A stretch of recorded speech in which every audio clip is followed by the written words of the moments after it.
So you've read all 4 books in the Stormlight Archive, and as you wait for the 5th one, you're wondering if there's anything else out there that reach those same levels of epicness. Something to tide you over as you wait for Brando Sando to work his magic. Well, I'm here to give some book recommendations for those like myself that love the Stormlight Archive.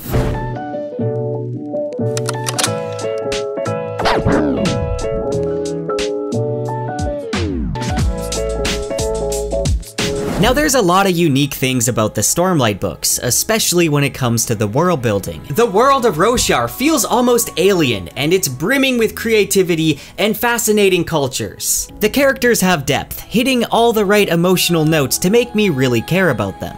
The plot keeps you on your toes with a lot of twists and turns and cleverly hidden clues that are scattered throughout. And each book has a satisfying avalanche of an ending, which are some of the best I've read. Honestly, it's hard to think of any series that's quite like the Stormlight books, but all the books I'm about to recommend have some of these same elements. They have something in common with Sanderson's epic. But before I get to my recommendations, this video is sponsored by Into the AM, a clothing brand based in California that develops premium apparel that elevates self-expression. Their clothing is comfortable, they always got great designs like this Team Electric shirt. I wear their clothing in a lot of my videos. And honestly, they're some of my favorite clothing items that I own. They use high quality fabrics, they got eco-friendly inks, and they have amazing customer service. Into the AM has some bundle options. You can get 3 basic tees for only $45 or 3 graphic tees for $60. And that's before using my coupon. If you want to stay inspired and stay on top of your game, then you gotta look good, of course, and you got to feel good. And what makes me feel good is a discount code. So use the link in the description or the code captured in words to get 10% off your order. Go get yourself some cool shirts, and thank you to Into the AM for sponsoring this video. Now first off, of course you should read any other Cosmere book by Brandon Sanderson if you haven't yet. He's got a whole connected universe out there for you to explore. Now I would highly recommend Mistborn, which is my favorite Sanderson series after Stormlight. There's also Elantris and Warbreaker, and a bunch of stories in Arcanum Unbounded that are all worth your time. Next, I'd recommend The Wheel of Time by Robert Jordan. If you haven't read it yet, then now is the perfect time to start, with Amazon's Wheel of Time premiering later this year. Sanderson was a longtime fan of The Wheel of Time, and after Robert Jordan passed away in 2007, Sanderson was brought in to complete the final book, but instead decided to make it into 3 more books to end the series. Now, The Wheel of Time is a long series. It has a huge cast of characters and an incredible magic system and world, and not to mention plots within plots on top of plots. Something I find similar to Stormlight is that in both series, there's things that happened long ago in history that are either barely known, became legend, or are simply forgotten over time. This is actually a trope I really enjoy, when there is a hidden history that's eventually revealed. If you like foreshadowing and all the small little details in the Stormlight Archive, then you're gonna love The Wheel of Time, because there's a lot of foreshadowing and there's a lot of little nods. But please don't stop after reading the first book. I've heard from too many people that only read book 1 and just thought it was too similar to Lord of the Rings. The second book is when it really starts to become its own. Now, from the little that I've read so far of Malazan Books of the Fallen, it throws you into the deep end more than The Way of Kings does. It is much more complicated and epic in scope. It's a series I really want to get into more once I have the time. Now, of course, there is A Song of Ice and Fire for its multiple points of view and large epic scope, but it doesn't really remind me of the Stormlight Archive at all. I could also recommend the First Law trilogy by Joe Abercrombie because it has some really amazing deep characters, but again, it doesn't really remind me of the Stormlight Archive. It's a lot darker and the characters are all very gray. But it's one of my favorite series, so I'm gonna recommend it anyway. And if you're into audiobooks, Stephen Pacey, the narrator for all of Joe Abercrombie's books, does such a great job at giving each character their own voice.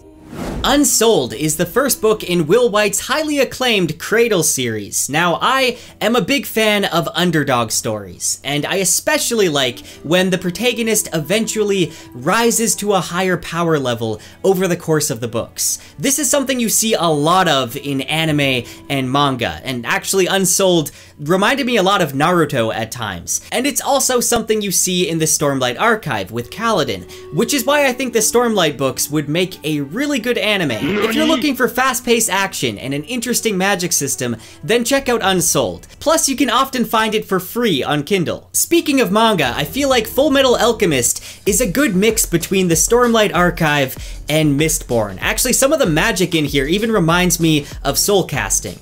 It takes place in a universe where alchemy is a widely practiced science, and follows the journey of two alchemist brothers, Edward and Alphonse Elric, who are searching for the Philosopher's Stone in order to restore their bodies after a failed attempt to bring their mother back to life. You could think of Alphonse as basically sentient shard plate.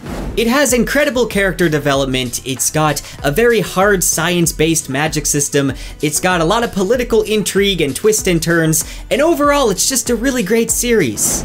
The 5th season is book 1 in the Broken Earth trilogy by N.K. Jemisin, and it's a story of love, trauma, the apocalypse, a science-y magic, and the fierce relationship between a mother and her child. Each book in this series won a Hugo Award the year that it came out. The 5th season follows a woman who goes searching for her kidnapped daughter across a dying land. A rift has been torn into the heart of the continent and is spewing ash out that blocks out the sun and spoils the water. All the while, nations are at war for resources. It has some really cool world building and some Sanderson-style secrets. I will say that the second-person perspective can take some getting used to at first, but if it does bother you, then I'd recommend checking out the audiobook, as I feel the narrator does a really great job with this series.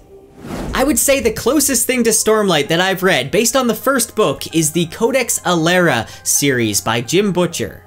Here we have a high fantasy world with a coming-of-age character that's undertaking the hero's journey. It's got multiple points of view and intertwining stories that are very character-focused. Much like the Stormlight books, this has a well-defined magic system that is almost video game-style magic in a way. And thematically, it's kinda similar as well. There's these nature spirits that form a bond with a person, though in Codex Alera, it's much more like Pokemon, where people are able to summon elementals of earth, air, fire, water, and metal. Now, I would say that Codex Alera is actually more lighthearted than Stormlight, and Butcher likes his snarky banter almost more than Sanderson does. So those are books to read if you like the Stormlight Archive, but let me know your recommendations because I want to read them. If you like this video, then make sure to subscribe if you're not, and drop a comment to let me know. Also join the Discord. It's a crazy good time. And if you want to help support the channel, then you can check out my Patreon. I want to give a special shout out to my most recent Knights Radiant tier patron, Benjamin Height.